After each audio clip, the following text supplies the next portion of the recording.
The day his daughter hit the biggest milestone of her life, she made sure neither parent was there.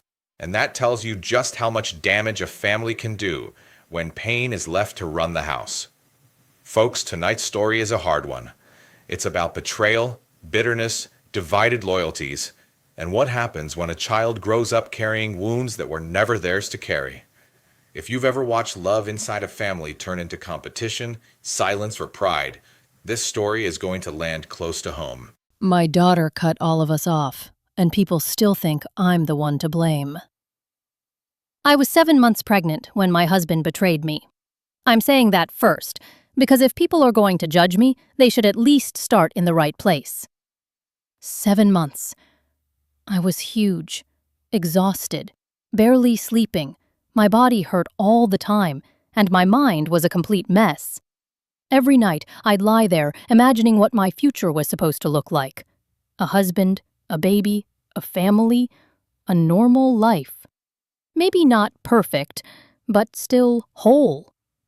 And then I found out my husband had gotten another woman pregnant. Can you even imagine that? Not just cheating, not just some fling on the side. No.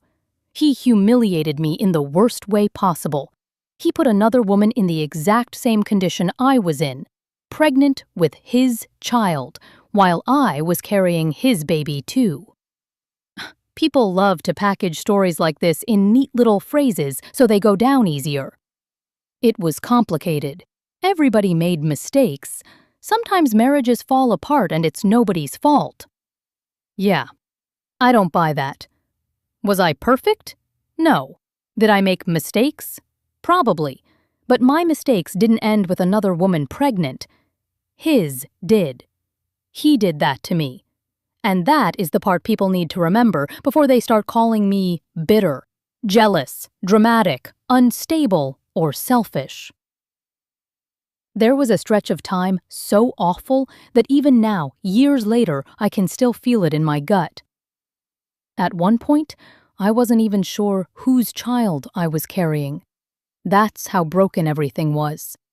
I lived through the last part of that pregnancy like I was standing in a fire. I hated him. I was scared. I was humiliated. I was confused. And looking back, I still say this was his fault, because if he hadn't done what he did, I never would have been so wrecked and lonely that I ended up leaning on another man. But in the end, my daughter was his.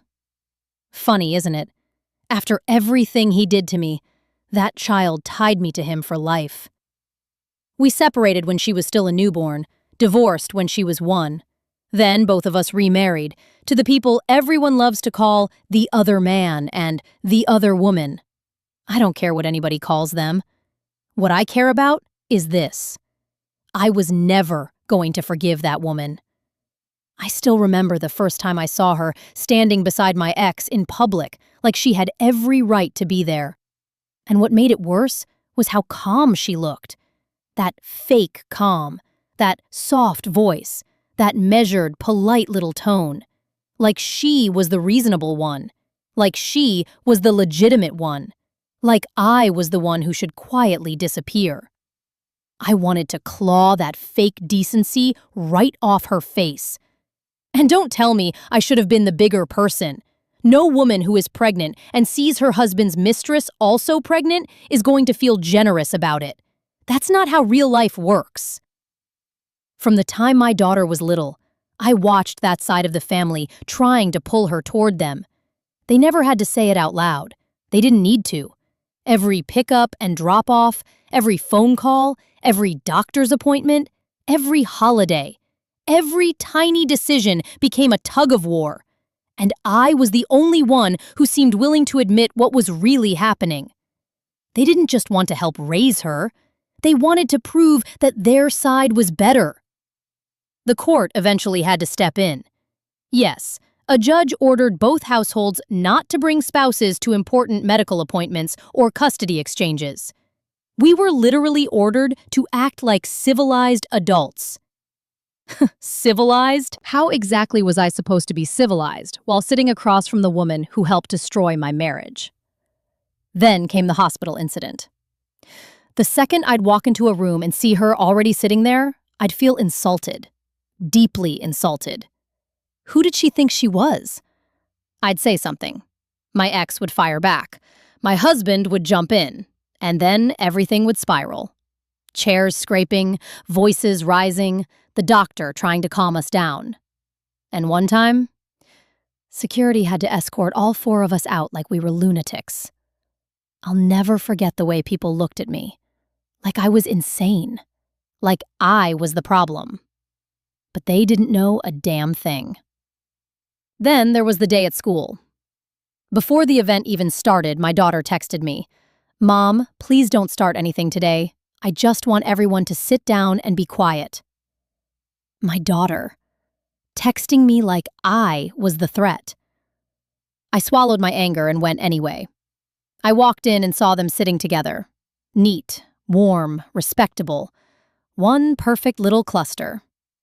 And there I was, alone. So I made one sarcastic comment.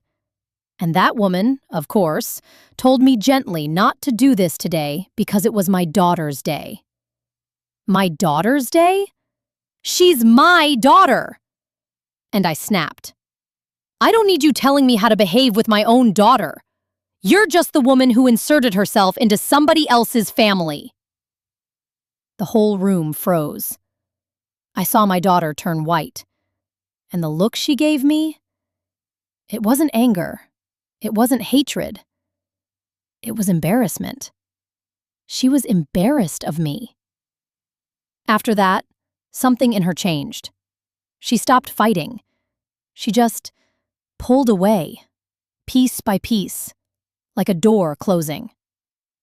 Then came the moment that broke everything. She went through something terrible. She needed safety. And I said to her, "If you let them in first today, then I'll know who you really see as your family." She looked at me, and at the time, I thought I was right. Now, maybe that was the moment she realized I would never stop turning my pain into something she had to carry. Then she moved out, packed her bags, left like she was escaping something suffocating. And the worst part? The day I found out she had reached a huge milestone in her life and never told me. I found out last. Last! My chest tightened, my ears rang, my hands shook. And it wasn't just because I'd been left out. It was because I realized she had cut all of us out. Not just me. Everyone. And somehow, that hurt even more. I called her. She didn't answer. I texted her. She ignored me. So I told her she was selfish, ungrateful, cruel. And no, I didn't think I was wrong. A child doesn't just erase both parents from life's biggest milestones and expect applause. People ask when motherhood hurts the most. It wasn't when my husband cheated.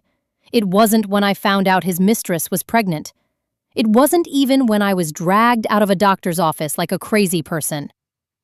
It was the moment I realized my daughter had grown up enough to choose who got a place in her life. And she chose not me. But don't think I'll bow my head and take all the blame.